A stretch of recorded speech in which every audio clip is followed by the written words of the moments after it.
രസാടെ കൂടിൻ്റെ മേളിൽ സൈഡിൽ നിൽക്കുന്ന മൾബറി മരമാണിത്. ആ മൾബറി മരത്തിൽ കുറേ കിളികൾ വന്നിരുന്ന് മഴ പെയ്തായിരുന്നു കേട്ടോ. അത് കഴിഞ്ഞിട്ട് തൂവലൊക്കെ ഉണക്കുക. കാണാമോ എന്നറിയത്തില്ല കേട്ടോ, ഭയങ്കര വെട്ടമാണ്. പറക്കുന്നത് കാണാം.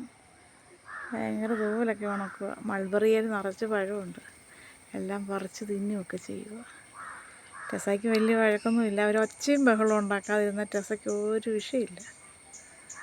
ടെസ പാവം പെണ്ണ്. ഭയങ്കര ഒച്ച വെക്കുമ്പോഴത്തേക്കും ടെസയ്ക്ക് ദേഷ്യം വരും. അതുകൊണ്ട് പെണ്ണ് കൂട്ടിക്കിടപ്പുണ്ട്. ഞാൻ വീഡിയോ എടുക്കുന്നത് കണ്ടിട്ട് നോക്കൂ. ഇതിൻ്റെ പുറകു വശത്ത് നിൽക്കുന്ന മരത്തേലാണ് കിളികളിരിക്കുന്നത്. ഇവിടെ കൂടിനകത്ത് ഓരോ ജോലിയാണ്. അവിടെയൊക്കെ ഇറങ്ങി നടന്നു പോയിട്ട് ദേഹമെല്ലാം ഉണക്കുക. പുല്ലേലെ വെള്ളമെല്ലാം കൊണ്ട് ഇവിടെ എല്ലാം നനഞ്ഞ്. പെണ്ണുമോ, മോളമ്മേ, നോക്കത്തില്ലെന്ന്, ഞാൻ വലിയ പെണ്ണാണ്.